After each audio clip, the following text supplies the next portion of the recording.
But I really don't have any regrets. I really don't. I've lived exactly how I've wanted to. I've tried my hardest every single time. I didn't win the matches that maybe I should have always won, but I really gave it my all. So that for me is enough.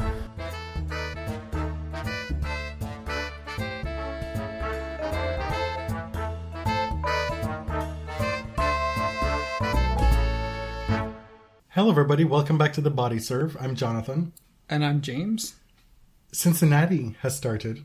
Toronto and Montreal have ended. All on the same day. Yeah, we're not really here for Cincinnati yet. Let's take our time.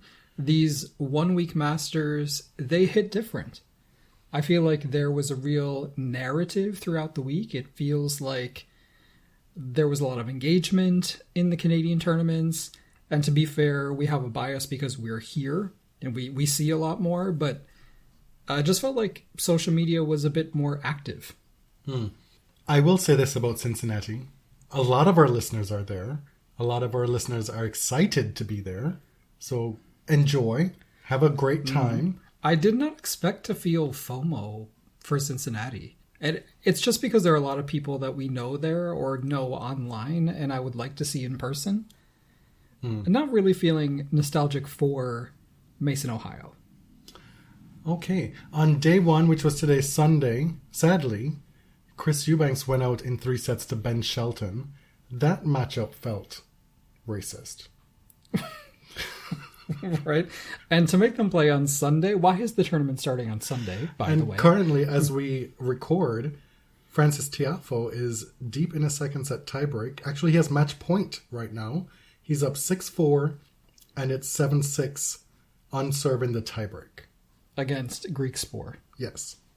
I know that there is a Dutch way to pronounce his name. He unfortunately does not have a recording next to his name on the ATP website, so I don't know the proper way to say it. But that's a tough first round in Cincinnati. He was recently the runner-up to Dan Evans in DC.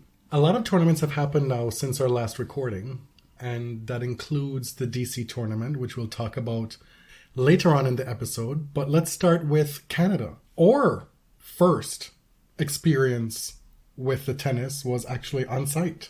Yeah, we went to the free qualifying weekend. We went on Saturday, which they advertise as like family day. And they have a lot of activities for kids, and there's free snow cones and cotton candy and stuff, which I really, really wanted, but I just couldn't wait in lines that long for cotton candy. We walk into the site, and the very first voice we hear is that of Blair Henley, who is doing an autograph signing with Andrei Rublev. Yes. Yeah, so I'm standing there looking at Andrei, taking a few pictures, and whose voice do I hear but Blair's? And she's wearing all the latest Fila finery. They've always got her kitted out in the latest Fila stuff. Looks great. Said hello, took a picture. She posted it. Shout out to Blair. She's awesome. Cool. I know you told the story about Blair being one of the first people to kind of welcome you into the fold when you first did media at Cincinnati. It was like literally your first day ever doing press on a tournament site. Yeah, it's shown up, and it was, I guess, player media day where the top seeds do interviews. And I show up to the press room, and Blair sits in the row in front of me and immediately turns around and introduces herself. And it was just very, very sweet. A kindness I will never forget. I really like the family weekend because you get free stuff. Not least of which is the free tennis. You get to see top players practice against each other. On occasion play practice sets against each other.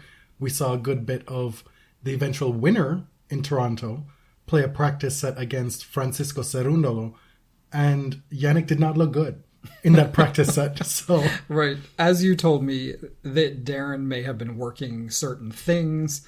You know, the point of a practice set in practice isn't always just to win. It's about to work on certain strokes or movement or whatever. But I was like, oh, Jannik looks kind of slow. The whole thing looked very pedestrian for parts. And then you could see that both players tapped into another level when they had to play a tiebreak to end it. But it is a great event, and I'm sure a lot of you already know this. Like, if tournaments do a free or low-cost entry on the qualifying weekend, take advantage. You get to see players practice up close. You get to see qualifying matches with, like, a lot of these players are top 60, top 50 players playing qualifying. We saw Cressy. Marcos Giron, up close. Right. Apparently it's Giron, according to him. Oh. I thought I was saying it right then. I know. And the umpire was calling him Giron. Is it Giron? Giron? I got to see Garin, who I've always liked. Who else? A lot of people came for Carlos. He was one of the first practices up. We did not get there in time. But the place kind of emptied out a little bit after like 2 or 3 o'clock. I'm going to say this, and a lot of folks may disagree with me, think I'm a hater, think I'm a nasty, dark-sided person. But you know that area, for those of you who've been to the Toronto tennis site, where the majority of the practice courts are, and they're named after, I guess, sponsors or whatever, people... Donors who've given money to Tennis Canada or whatever. And there's 4 of them, I believe. There's this one area where you can go and stand right by the front, and sometimes players come over and do autographs, but mostly it's you get the closest view. I am not here for little children pushing past me if I have made my way to the front of that line. And just because you're a child doesn't mean that you get to have that experience and I don't. I didn't get to have that experience as a child in Jamaica, so let me have it now. That's how I feel. I agree. I mean, if you want to push past me to get an autograph, that's great, because I'm not here for autographs. Yes. But if I want to watch a player, don't push your child to the front. A lot of times it's like the parents pushing the child unwillingly to the front. There were times back in the day when Federer was playing and Nadal was playing that they weren't even there giving autographs, but just the hope of getting an autograph. These grown-ass men would use their children to get to the front of the line, and you knew exactly what was going on. I remember Rafa pulling a kid out crying from the crowd because they were like smushed in there. Anyway, yes, you do sound kind of ornery, but I get it. All right, so Toronto had the men this year. Montreal had the women. Canada we've had horrible weather this summer. You saw it on full display this week, especially in Montreal. Toronto wasn't really derailed by the rain because it was fairly intermittent. On the men's side... Look at you pronouncing your T's. Right. Somebody I know told me I sounded really Canadian. And I was kind of offended because I'm not Canadian. You were offended? Yeah. Well, I mean, I also don't really need to sound Rochesterian. What do you want to sound like? We have a really distinct accent, as you know, which I don't think I really have anymore. Anyway, the rain in Toronto was intermittent enough for the schedule to go on. Jannik Sinner, as you mentioned, won his first Masters title here against Alex de Minaur, who actually reached his first Masters 1000 quarterfinal, semi, and then final. The men's side to me was, it was not as interesting as the women's, but there was some stuff to talk about. Jannik beat his countryman Berrettini, Andy Murray, Gael Monfils, who we'll talk about in a moment, Tommy Paul, and de Minaur in the final. And I have to say that I have been a little disrespectful to de Minaur in the past, actually quite recently. As have I. I think I said on the show that I kind of forget that he exists outside of Australia and the very short grass season. For some reason, I just have a block. I don't even dislike him. I just totally forget about him. And to be fair to him, he's had a really good 2 months. Outside of that very disappointing loss at Wimbledon to Berrettini, he was the runner-up at Queen's Club, at Los Cabos recently, and now this is his first really good run in a Masters 1000 tournament. And in the past month or so, he's had... these weren't easy wins, right? Over Rune, Paul, Andy Murray, Cam Norrie, Taylor Fritz, and then this week, perhaps the biggest one, Daniel Medvedev on a hardcourt. Another lad, who had a big week in Toronto, Alejandro Davidovich Fokina, one of your besties, somebody who you have earmarked to go see in Flushing in a couple weeks. Well, you told me that I should go watch him because he's exciting to watch. You saw him last year at the US Open. Yeah, I was going to do that anyway. He's slipping and sliding all over the place. You go and say you're on Twitter. I will not call it by that other name. you're in as I say this because I did this. I was trying to find a GIF of Fokina after he won something, and I put his name in, and every single one was of him sliding. And they were all unique hits, all different incidents of him slipping, sliding, falling, chucking all over the court. Even if you just search his name on Google, just to find his Wikipedia or whatever, like the first images that come up are him toppled over or him talking to that little stuffed animal. He has a lot of personality. It's his second Masters 1000 semifinal, first on hard court. This week he beat JJ Wolf. That guy, 6-1, 6-2. A delicious win, that one. He beat Casper Ruud. I watched a lot of that match, and Casper seemed to have regained momentum in that match. Stops and starts with rain delays that day as well. But Davidovich won the first set. Casper went up a break in the second, eventually won it, had a lead in the third set, and Davidovich did the business. And he also went on to beat Mackie McDonald easily in the quarterfinals. Yeah, but look at Mackie making a Masters quarterfinal. I mean, there are a lot of wide open spaces on the men's tour right now in these draws. There are 8 spots in a quarterfinal. Somebody's got to fill them. This was a weird one. Tommy Paul beat Carlos Alcaraz. I pronounce that how Carlos pronounces it. In 3 sets in the quarterfinals. Gael Monfils is going to turn 37 years old on September 1st. He beat Chris Eubanks. He beat Stefanos Tsitsipas was the big one, right? Who had just won Los Cabos last week, and Vukic to reach the quarterfinals here. Vukic, who has been having a hell of a year. A former college player, an Illini. That's how they say it, right? You know, I don't. That's what their mascot is. I don't fucks with college sport. At the end of the tournament, Jannik Sinner is the one who is the champion. This has to be seen as a breakthrough for him. A 3rd Masters final. He finally wins one. He's a serial slam quarterfinalist at this point. The knock on him being that he's maybe a bit fragile physically and mentally. I guess just fragile, period. Yeah. And he's been talked about as kind of the next generation of real champions. And we've heard this about so many players over the years, but this little triumvirate of potential, right? Sinner, Runa, and Alcaraz. Carlos is in a different league because he's done it time and time again.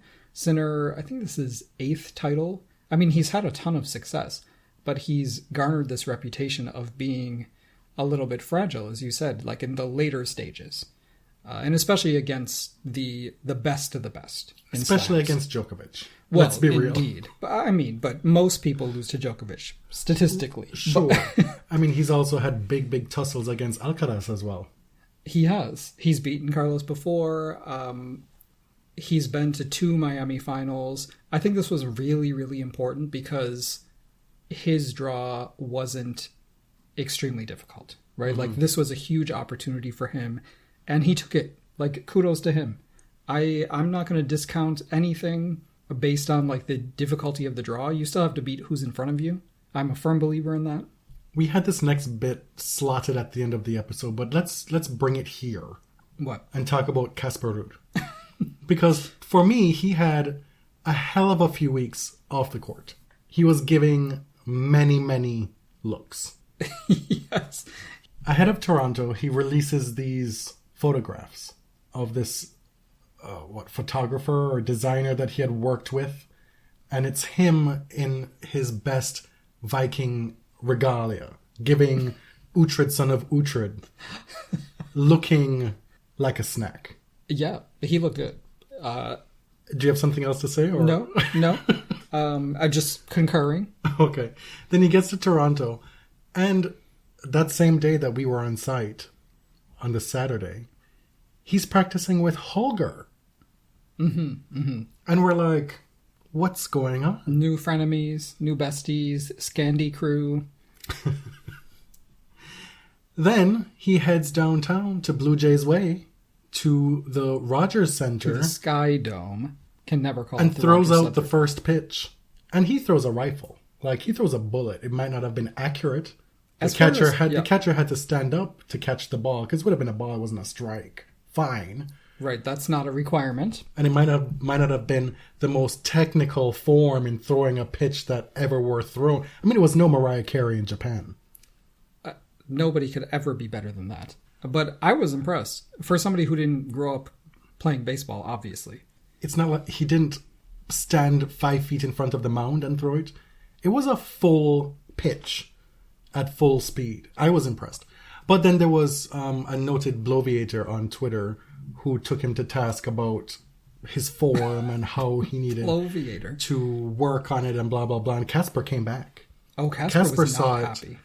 And, this person said, always amazed at how many elite athletes cannot throw a ball. Casper included. Cannot throw a ball. That's wild. I mean, let's look at the pitch again.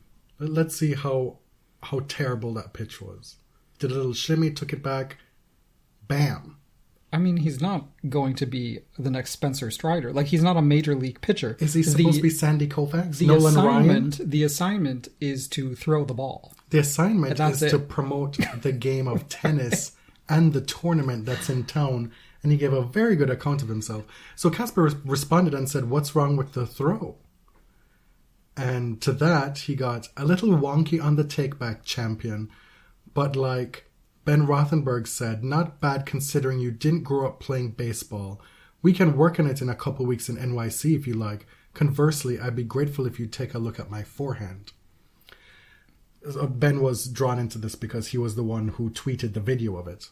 And so Casper says he completely just bypasses the pick-me stuff, right? He says, quote, a little wonky on the take-back, and quote, cannot throw a ball. Those are pretty far off each other though, aren't they?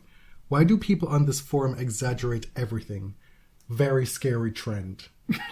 That tickled me. That took me out. Very scary trend is doing a lot. That is drama. Well, this person was sufficiently gathered because he came back and said, fair enough, sorry, my note wasn't intended to come across mean-spirited. Okay, I mean, what are we doing here? Who doing? We? You and I? No, what? I just don't even understand this Twitter conversation. Like, your assignment is to put on the jersey, look cute, throw the ball. Check. You don't even have to reach the plate. You just got to throw the ball. But he did. Take a little picture with the catcher. This is why I don't like sports. Honestly, this is why I don't like sports. This is why I don't like... this sort of macho... I don't like men talking about sports. I don't like to talk to men about sports. Exactly. Except for you. I actually did grow up playing baseball, and I do not know how to throw a baseball. Okay? And that's fine. My self-worth is not dependent upon it. Okay. And Casper did not stop there. He then proceeded to serve looks dressed up in his best hockey kit. Yes, they do on this the Sunday. On Sunday all the time in Toronto. They do like a little floor hockey on the court of Sobeys Arena, which you may also know as Aviva Center or Rexall Center. Can't remember what it was before that. And then after he won a match, they draw on the camera. He does the most detailed Bob Ross painting. Meticulous. Meticulous. This dude is so Scandinavian. Like... Even when he was interviewed at the Blue Jays game, or about the Blue Jays game, they asked him, like, oh, how was it? He gave a very detailed, very straightforward answer. It's like, they gave us, we had great seats. They gave us a lot of free alcoholic drinks and food. And the game was very long. It was long. But overall, it was a very good experience. The dude is just like so... He will tell you the truth. He's only 24. He gives much older in spirit. He does. To be honest. He certainly does. All right, so great stuff from Casper off the court this week. Really enjoyed it. You did a whole thread on it. I did. And he heads to New York where he'll either lose in the second round or make the final. That's been the trend. Right. And he defended his finals points from French Open this year. And he has finals points to defend again this year at the US Open. Let's move on to the women who played in Montreal.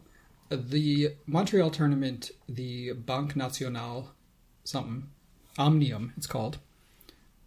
This was rocked by rain. I thought you were going to with wrecked. The rain fucked up this schedule so badly on the final weekend. I mean, it was difficult all week, but the final weekend really influenced the results, and it's sad. Not to take anything away from Jessie Pegula's second 1,000 level title, like she earned that thing, but even she knows, like you could see it in her celebration after beating Samsonova, she knows that she had an advantage because of when she got to play. Mm-hmm. And that's just, it's nothing she did. She didn't do anything wrong, but the tournament and the WTA, I feel, needs to answer for what happened this weekend. Well, she still beat Swiatek in 3 sets. Oh, yeah, and that's what I'm saying. Like, not to take anything away from what she accomplished. She beat Coco from a deficit in the 3rd set, beat the number 1 player, Iga Swiatek. But why are you starting a match at midnight? A quarterfinal match, you're starting it at midnight, waiting for the center court to open up, when you could have played on any other court. Rogers Court, which is the secondary one in Montreal, had been open for a while. You could have played it on court 9. Coco, for example, had to play Vondrousova on court 9, finished at like 10:30 one night, right? Away from TV cameras. I do not understand why Rybakina and Kazatkina were waiting around so long to start that match. We've seen this happen many times this year already. I just don't get it. Like, how can you expect someone... I mean, had this been a quick match even, they would have been on court after 1 a.m. But this happened to be one of the longest matches of the year. 3.5 hours. Right, and we get the commentary that, oh wow, what a lion-hearted performance, what a brave, courageous fight into the middle of the night, when in fact it should be, this is absurd, this is unfair to the players, this is deleterious to their health, physical, mental, emotional, not a good scene. I don't know how many fans actually enjoy that. Like, don't you have to go to bed? I mean, you have to be somewhere the next day. If I'm at tennis past 10 p.m., I'm annoyed. I feel like I'm being held hostage. Right. I'm sure a lot of the people there enjoyed it. But again, not the point. Because there's nobody watching on TV except for diehards. The broadcast, they're not doing the broadcast any favors. And so, yeah, it was a courageous performance, whatever. But, mes amis, mon cher, why are they playing this late? Why are they playing at 3 a.m.? Why do they have to be courageous? Because first of all, like, you're disadvantaging whoever wins, not only for the rest of this tournament, but probably into next week. Like, could be derailing their preparation for the next tournament. I imagine you put them at direct risk of injury as well. Yes. Having to get back to your hotel at 5 a.m. to then get up at a reasonable hour to keep your routines going, to play the next day. So Rybakina pulled that out. It was neck and neck for almost the entire match. Right? Dasha had match points. Both players looked like they had it at various junctures of that match. Those are conditions that Dasha is going to love. Her spins were creating a lot of trouble for Rybakina. She wasn't hitting through her like she normally would have or should have. And Elena has had her shoulder strapped as well. She then, the next day, is scheduled to go on later. The second semifinal and the entire night session is canceled for weather. So now we're in a situation where, okay, she's been given more rest, at least.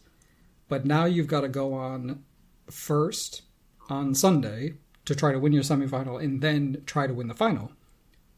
She blows through the first set against Samsonova, and then she just really did not have anything to give after that. The fatigue, the shoulder thing potentially, and Samsonova kind of ran away with the rest of the match. Only for Pegula to then run away from Samsonova a couple hours later when they had to play the final. Love and won. Why? Okay. These women who have to play their semifinal, why are you starting it at 1:30? Why can't you start it at 12? or even earlier, because you've given Samsonova only 2 hours before the final. Jessie, just creamed her in 49 minutes.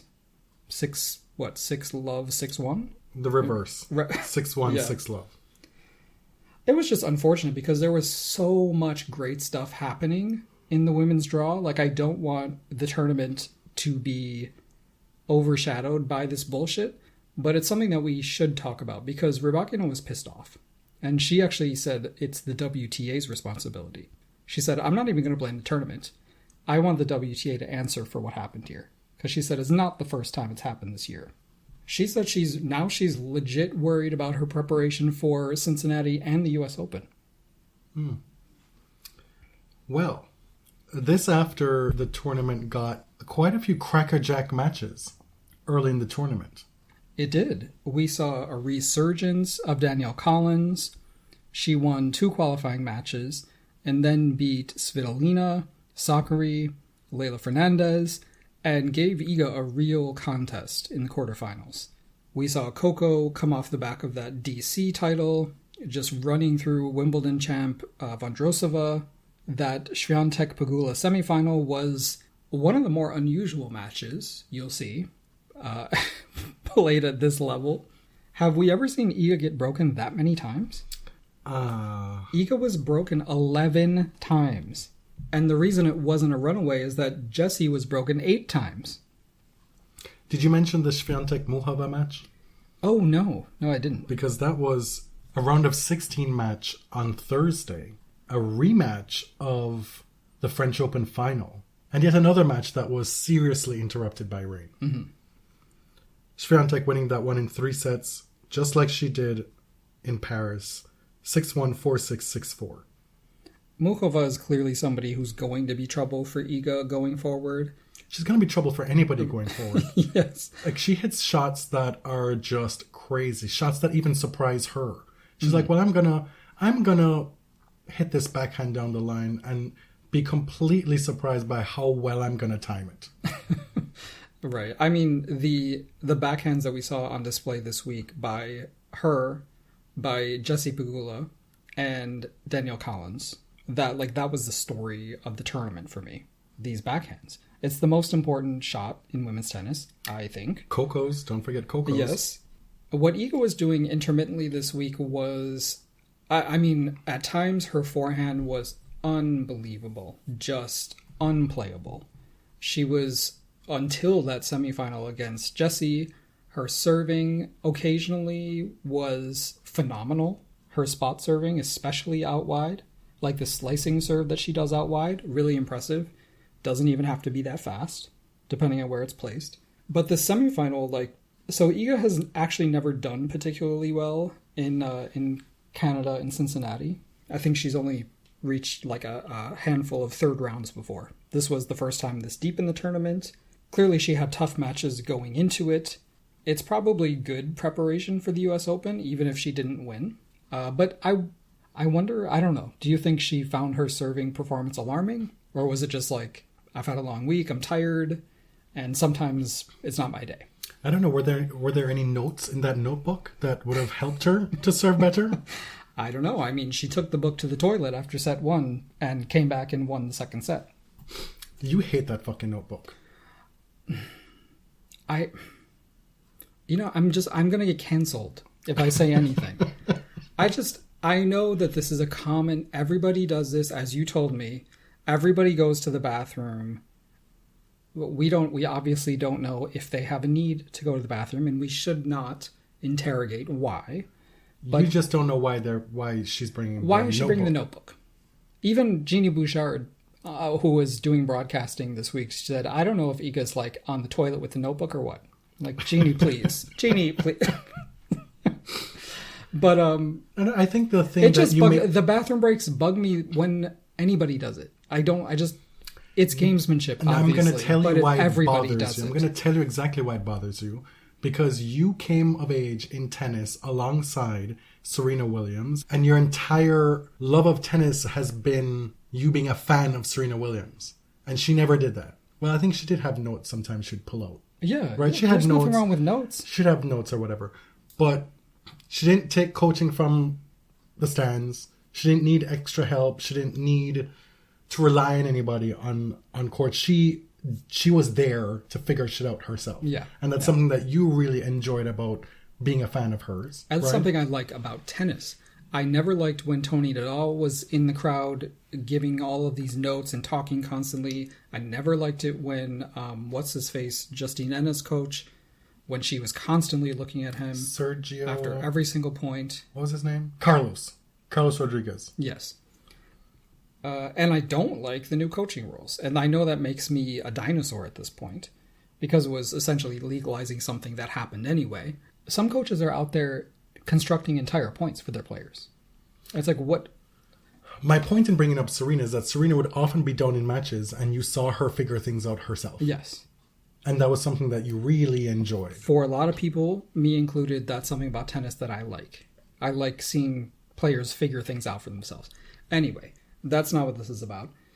Well, kind of, because watching Iga do this, it gives the impression that she's less self-reliant than you would want or expect a world number one dominant player to be. Mm-hmm. Which I don't think is entirely fair, because we've seen her figure things out on her own many, many times. I'll stop. Because there's also some gimmickry as well, right? I think there is. Okay. Anyway. You have no idea how much work it took for me to draw all that out of him.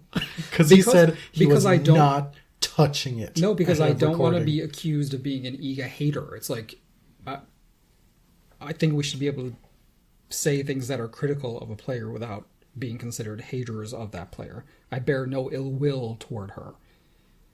All right. Anyway, she comes back in the second set, predictably starts to wrest a little bit of control. But Jessie's not going away.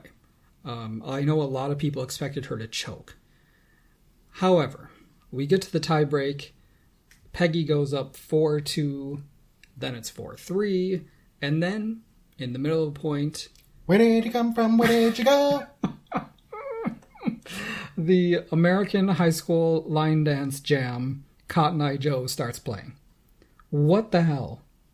In the middle of a point, and so Chijak is like, let, and Jessie is like, are you kidding me? You can read her lips. Iga's probably like, what is this song? What kind of North American hell have I entered here? And this is happening in Canada? In Montreal? In Montreal? Not even Celine Dion? Like, Shania? Like if this tournament were in London, Ontario, maybe, but like... Right? You don't have to go as far west as Saskatchewan or Alberta. And then it happened again. Like seconds after the first instance of Cotton Eye Joe. So I'm not making the argument that this derailed everything for Jessie. However, she did lose the next 4 points and then lose the set. But she had 4-2 and lost 5 points in a row. She upended the narrative that she would be the less steady player in that third set. Yes, because a lot of people checked out. You could see it on Twitter. She's always a choker. I always knew it. And she was the one to get the final break and win that match. Before we complete the women's action in Montreal, a slight follow-up here that one Frances Tiafoe is through in 3 sets against Griekspoor. Ah, good. Jessie Pegula wins her second 1,000 level title. The first one was in Guadalajara last year. Third title of her career. And she's back to number 3 in the rankings. Let me go back to Danielle for a moment. I mentioned that she had this big resurgence this week in Montreal, playing a great match against Iga. The headlines came from her match against Maria Sakkari, where Maria kind of batted a ball back. It bounced on the court, then went into the stands. Danielle points it out to the umpire and said, "Did you see that? Did you see that?" And Maria said, "It didn't hit anyone." Shut your mouth. Shut your mouth. Danielle escalated that so fast. Like, where did shut your mouth come from? Shut your mouth. Oh my God. I could not believe it. And so this leads us to a crossroads. Tennis Twitter needs to decide. Is Danielle Collins a Karen, or is she iconic? because the public opinion is volatile right now. It is. Danielle is probably the most amusing player to me because she is so divisive. And it seems that public opinion on Twitter flows kind of erratically around Danielle. Because at first it was, they assumed, oh, she must be a Karen. She must be MAGA. Conservative like all the other Americans. We don't like how she acts. And then slowly, tennis Twitter decided she was a doll. She was iconic. Well, there was also the bit where she posted something on Instagram, I think a story, with her using a Donald Trump toilet brush to clean her toilet. And that kind of brought some people around to her. Yes. And she has occasionally talked about her politics, talked about feminism. She is a college-educated woman. And very few players bring that kind of brashness and that personality to the game. There's a laugh as well. Well, yes. The maniacal laugh. I mean, screaming come on in people's faces, the laughs. Like, Danielle has a lot of personality. She has the firepower in her game, which will bring people to her side by default. Right. But this incident with Sakkari seemed to swing a lot of people in the other direction again. I was like, oh God, she's such a Karen again. And I felt like, I think we've been here. I think to be an observer of Danielle Collins is to be willing to roll with the punches. This was out of order. This was rude. It was out of... It was rude. However, somebody tell me to shut my mouth. Well, until she said that, she was right. I believe that she was right. You know, I am militant about players hitting balls recklessly around the court. Right, but it's who she said it to that made it not a problem for a lot of people. Had she said that, don't be no who for frightened, dare she had said that to Serena Williams or somebody else. Well, exactly as you said. That's a Jamaican proverb. You can glean what it means. She would never do that to Coco Gauff or Serena Williams or certain players. She picked on Maria here, I think. But when Maria said, well, it didn't hit anyone, listen, you know damn well that's not the point. You should not be hitting balls around the court like that. Even if it didn't hit someone, it could have. And I don't think Danielle is saying, oh, you need to be defaulted. She wanted like a code violation or a warning. She wanted the umpire to do something. And I don't think, like, clearly it wasn't a default situation, but I do think that umpires need to lock down on that stuff. Totally. Mm-hmm. Because what if it bounced on the court and then hit someone in the eyeball? Like, then that's a default, right? But if you miss someone by a centimeter, then you've done nothing wrong. Right, you're explaining a lot of things that we've explained on the show that everybody knows is totally right. Like, we know that Danielle was right to say something. Okay. What made this situation explosive and noteworthy was shut your mouth. It was wild. Now that's crazy. But this is the package. Wozniacki's back. She is back. She won her first match against gospel legend Kim Burrell. And I watched that match. And I was like, wow, I had forgotten. I had forgotten what it was like to watch Caroline Wozniacki hit a forehand on a tennis court. I'm guessing it's not rave reviews? It was not a pleasant experience. It was not a pleasant viewing experience. The moonballing, kudos to her. A fantastic result in her comeback. I'm going to need to see a little ramping up of the aggression for me to get on board with watching her matches consistently going forward. Yeah, which is famously something that Alina Svitolina has done. Yeah. She has changed her game quite a bit, and she will open against Alina Svitolina in her Cincinnati first round. Look at that. Coming up. She beat Burrell 6-2, 6-2 before losing to Wimbledon champion Vondroshova in 2 sets, 6-2, I believe, 7-5, a tight second set, coming back from a big deficit to push Marketa. And I watched her press conference afterward. And again, I'd forgotten what watching a Caroline Wozniacki press conference was like. Where you're met with platitudes, where you are obfuscated, where you're given trope upon trope upon trope in every answer. at the end of the day, well, so it's a you rave know, review from you. This, you know, as I said before, again, you know, this and that, and you'd never get anything really answered, you know. She is a pro. She really is.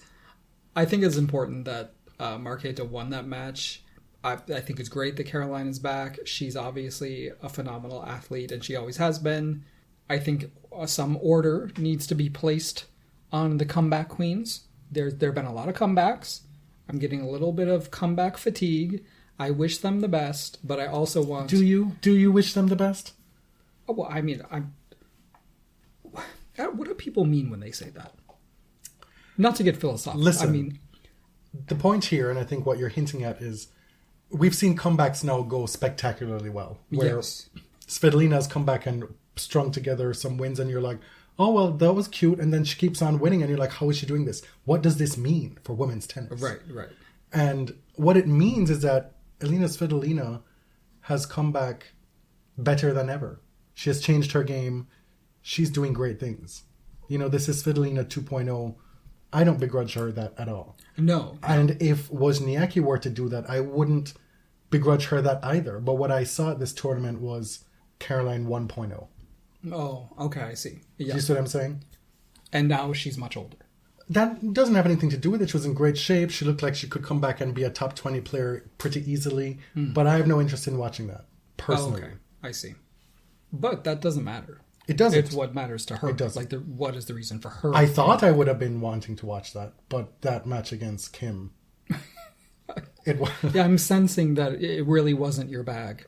It wasn't. It really wasn't. Apologies to You that were very woman. subtle about Apologies. it, but I picked it up. Let's talk about this strange moment in Frances Tiafoe's match with Milos. Milos has also had a comeback recently.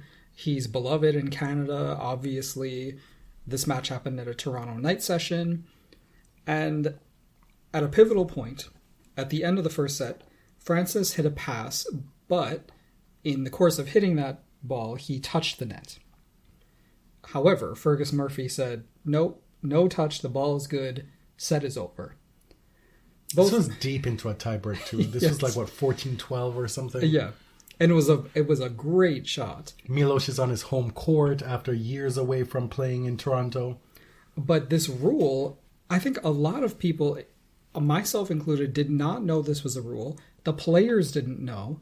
Tracy Austin didn't even know about this rule. Fergus did.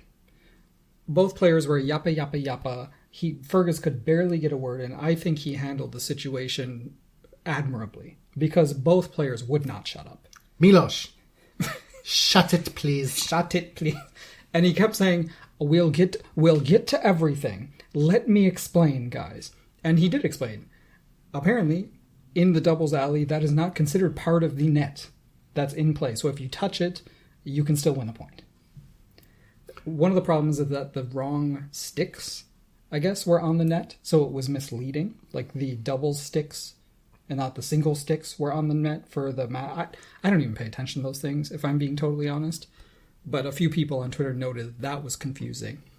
The whole situation was very amusing to me because the crowd is screaming, Frances is going, Milos is yelling, and meanwhile Fergus knows the answer, he knows he's correct, and he's trying his best to just explain why, amidst all this furor. And then Milos is like, what the fuck? A net is a net. That was so funny. So then Milos is like, well, I need the supervisor. Like, I need someone to come out and explain this. Oh my god, should we change the title of the episode? A net is a net, even when there's no doubles there. Oh my... That's really good. We'll talk about it. It's coming off the back of the Montgomery, a chair is just a chair. Even if there's no one sitting there. Milos actually did win that match in 3 sets, hitting 37 aces. There were some highlights for Canadian fans. That was one of them. Layla winning. The Canadian Gabriel Diallo on the same day beat Dan Evans, who had just won DC. And Gabriel said that this was the best day of his life. Peter Polansky is retired. Okay. Played a match in qualifying and is done. Okay. Yeah. there was a lot of heartbreak for Canadian fans in that Dennis was out, Bianca and Felix didn't do well, but there were other exciting things to keep up with if you were Canadian and rooting for your home crowd people. Bianca is out of Cincinnati now with, what is this, hairline fracture or stress fracture? Oh my God. In her back? There's so much. I mean, she says she's hopeful for the US Open, but... That don't sound too good to me. She cannot catch a break. Meanwhile, Felix, what is there to say about Felix? Felix he's just down bad. He's been injured. Yes. No, he says he's not injured. And ahead of the Rogers Cup, the NBO, he was hopeful that he could get his season back on track here. No, ma'am. No, it's too bad, too, because the fans in Toronto love him. Like, they are ready to stand, right? When he came out for practice, people went crazy. Rewinding a week, City Open was a joint men's and women's tournament. Coco Gauff wins her first title in a little while. Somebody who was down bad herself, not dissimilar to Felix, and she shows up in DC, and... Hello. It felt like she had really unlocked something. All of these things that we know she can do that she was having trouble putting together recently. And to be fair, she won Auckland this year. She's still a top 10 player. But this was something different. This is her first title in the United States. It's her fourth career title. And she gets through it beating, 3 top 20 players, didn't lose a set. It was just cool.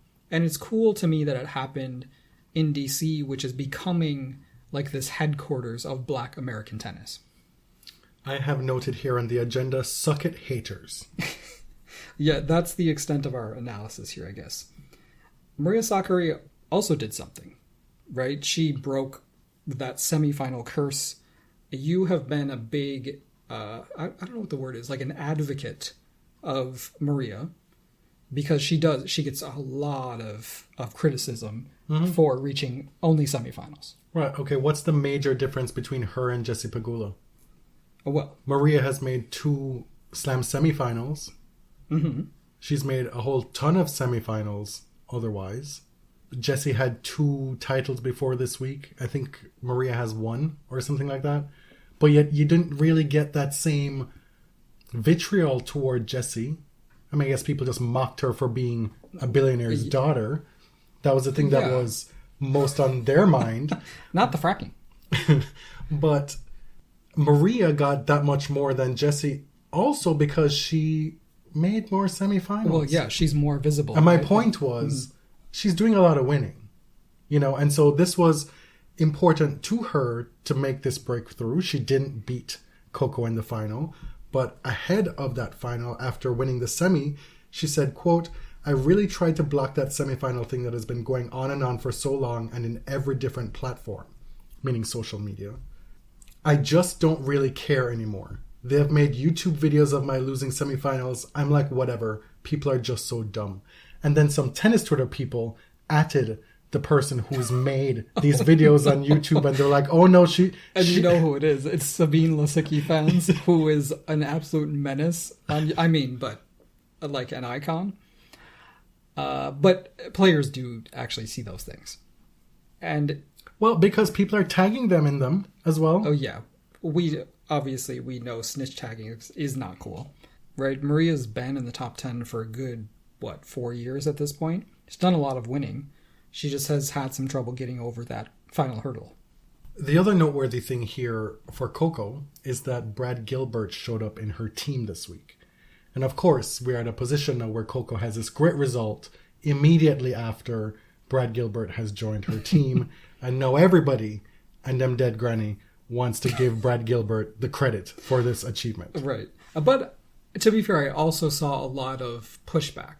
I saw a lot of journalists and just regular observers on Twitter say, yes, a lot of people want to credit a new coach, but Coco herself has done this great thing this week in DC, to their credit. TikTok tennis was very vocal about that this week. I mean, there's nothing wrong with being interested. Like, I'm very interested in this partnership. She still says, Per Riba is her coach. And right now they call Brad Gilbert a consultant. So they started on what they called a week-long experiment. It's been extended a further 2 weeks. We don't know if he'll be working with her during the U.S. Open. He's also working as an ESPN analyst during the U.S. Open. That doesn't preclude people from double dipping, as you know. But I liked what Brad said about Coco. This is from a story by Greg Garber for the WTA website. He said, "We haven't changed anything with the forehand. I never even say that word." And then he goes on later to say it beats you up, especially when everybody asks about the forehand all day long. That starts to consume you. Also, it tears down other shots when all you can do is fixate on one thing. So I tend to not fixate on it at all. Reba also said, her primary coach said, they've been working quite a bit on footwork to the forehand, but not the stroke itself. Which is what Renee Stubbs said in that video. She said, like, the actual motion is not the problem. It's the footwork approaching the forehand. Brad, I know he's been a fixture on the main tour for years and years. We hear his voice a lot, but he hasn't actually worked with a tour-level player since 2012. He's been a non-stop presence on tour for 40 years. Right. His playing career segueing into coaching Andre Agassi. Didn't he coach Andy Roddick too at one point? He did. He famously told Andy to stop wearing the visor and switch to a cap. Remember? And he won his U.S. Open in a cap. We've given Brad some grief for his nicknames and stuff like that, but I do enjoy Brad as a commentator. Maybe I shouldn't, but I really do. There is one final order of business on this agenda, and it's a bit of a mess. A couple incidents that involve Dasha Kasatkina, whether she wanted to or not. Yeah. At Wimbledon, she was asked about the WTA's potential foray into Saudi Arabia, and she said, quote, "Many issues concerning this country. It's easier for men because they feel pretty good there. We don't feel the same way. As Nick Kyrgios said, he'd be so happy to go there for a big check. For me, money is not the number one priority." So, a few weeks later, this Twitter account called the Tennis Letter, I'm blocked, so I can't see it. Somebody else had to tell me what was going on. Quoted Dasha. What do you refer to this account as?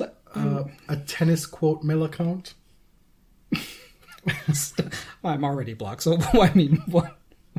I mean, you see it. You see all these accounts on tennis Twitter that just steal content. Well, they're not doing the reporting, right? They're sharing it's quotes. Theft because they're sharing stuff and not attributing it. Well, or attributing it in a follow-up tweet. Which is not enough. No.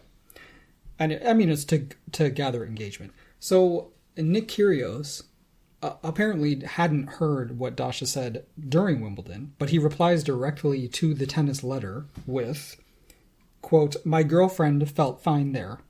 Shrug emoji.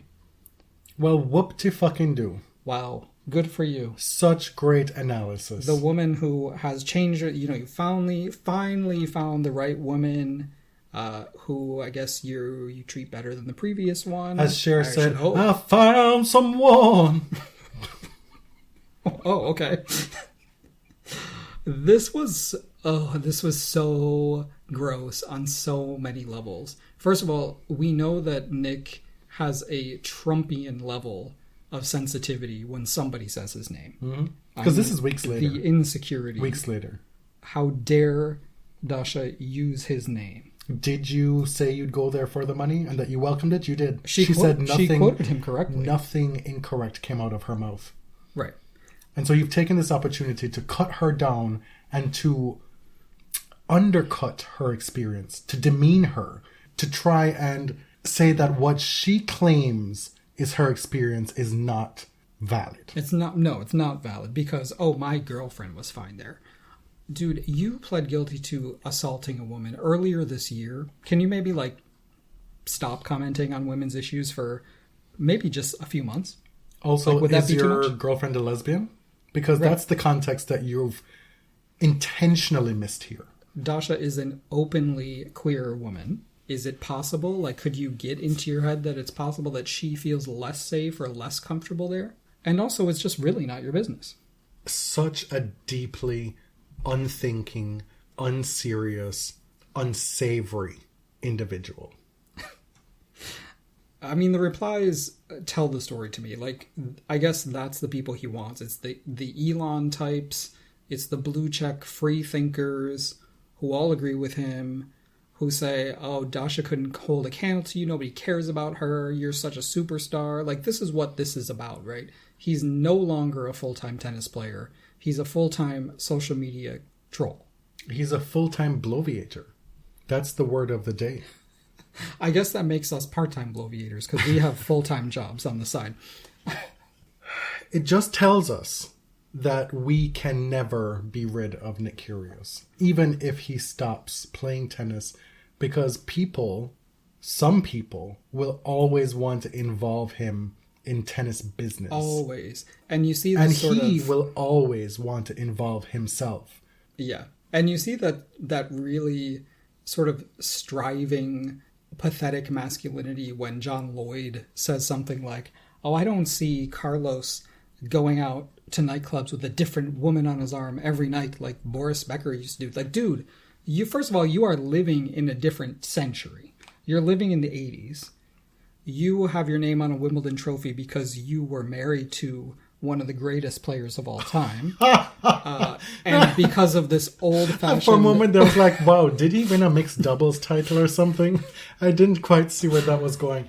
But truly... What the fuck are you talking about? This Gen X into boomer generation of male white tennis commentariats. Like, what are you talking... Are you saying, like, a male tennis player cannot truly break through to the mainstream unless he's jet-setting and going out with models and womanizing? Dude, we just lived through the Big Three era. Are you making the argument that Roger Federer was not internationally famous? I mean, he was basically married to Mirka the entire time he was a top player. It is... But to me... It is so revealing. That's the kind of... It's revealing. Sort of sniveling little masculinity that keeps people like Nick top of mind, because a lot of people think, oh, we need that. You know, tennis needs that. It's revealing because it shows what's aspirational for these men. Mm-hmm. They're talking about things that aren't actually, in effect, what tennis needs. Right? These are all hypothetical things that they've conjured so that they can dream the dream of what they wish they could do. But it's always like, oh, this is what tennis needs. Maybe tennis needs to be on TV, or you should be able to follow it week to week and know who the top players are. Can we fix the access problem? Maybe we need to have West Side Story battles between tennis players and pickleballers. Let's do that.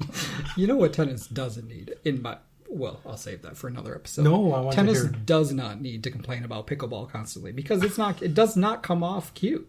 And I don't care about pickleball. Like, I am pickleball agnostic, because what you will not see me doing on social media is constantly complaining about this other sport. Right, but there is some merit to it, because tennis courts and public spaces, and not just tennis courts, basketball courts are being overrun by these pickleball courts.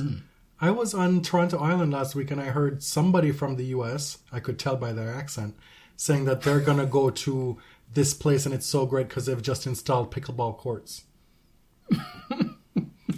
Okay, the problem here is encroachment of public space, not pickleball, in my opinion. Right, but if there's such few resources and pickleball is getting all of them, that's where I don't think there's no merit to it. I think you just object to hearing it all the time. Yeah, and I just think it makes us look kind of pathetic. Well, all right. Not often you get differing opinions on the body serve. Really? The other thing is Dasha and Yelena Ostapenko were practicing together. This after Ostapenko appeared on Dasha's vlog series. So apparently they're besties now. Ostakina, Dashapenko. I remember. And they were doing were they doing the hockey thing as well in Toronto?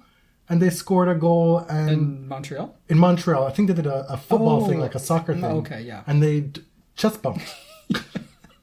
I love it. Love it. That brings us to the end of episode 311. Maybe we should find a Venus Williams 311 reference Venus for Williams' the... favorite band. We just watched her Q&A on YouTube and she was so flummoxed by the person who said, well, you know Felicia Rashad, why don't you get her to hook you up with Lisa Bonet? That was the most random question. She's like, why? For what what are you talking about?